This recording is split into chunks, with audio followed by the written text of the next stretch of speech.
এই ডিমগুলো দিয়ে রান্না করব আফগানি মালাই এগ গ্রেভি। মশলার একটা পেস্ট বানিয়ে নেব। পেঁয়াজ, লঙ্কা, আদা আর রসুন তো সব একটু ভেজে ঠান্ডা করে পেস্ট করে নেব। একটু নুন হলুদ দিয়ে দেবো, এর ভিতরে লবণ দিয়ে দিলাম, সামান্য হলুদ দেবো কারণ এই রান্নাটা বেশি হলুদ চলে না।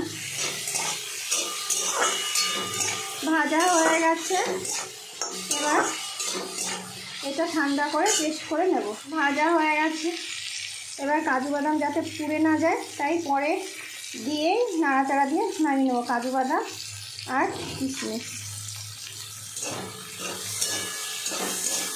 এটা 4টে ডিমের মশলা ভাজা হয়ে গেছে। এবার এর ভিতরে সামান্য জিরে গুঁড়ো আর একদম সামান্য লঙ্কার গুঁড়ো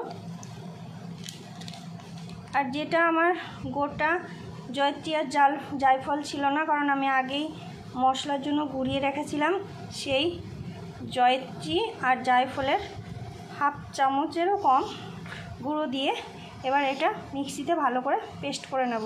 ডিমগুলো হালকা লবণ আর হলুদ দিয়ে ভেজে নিলাম, ভাজা হয়ে গেছে। এবার তুলে নেব। তেলে গরম মশলা ফোড়ন দিয়ে ওই মশলার পেস্টটা দিয়ে দিলাম। মশলায় একটু নুন দেওয়া ছিল তখন মশলাটা ভাজি, আর ডিমেও নুন দেওয়া আছে তাই খুব সামান্য নুন দেব। এটাকে ভালো করে ফেটিয়ে নিলাম। মশলা থেকে তেল বেরিয়ে এসছে, এবার ফেটানো টক দইটা দিয়ে দিলাম।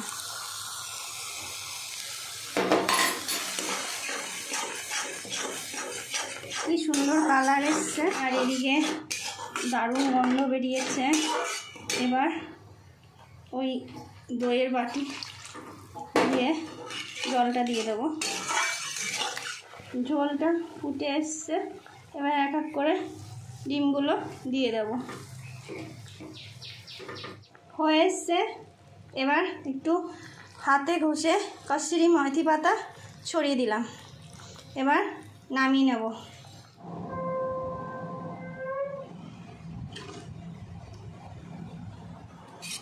দেখুন কি সুন্দর রেসিপিটা হচ্ছে। এই রেসিপিটা যদি আপনাদের ভালো লেগে থাকে তাহলে করে খাবেন আর একটা লাইক করবেন, কমেন্টে জানাবেন কেমন হচ্ছে, পারলে শেয়ার করে দেবেন।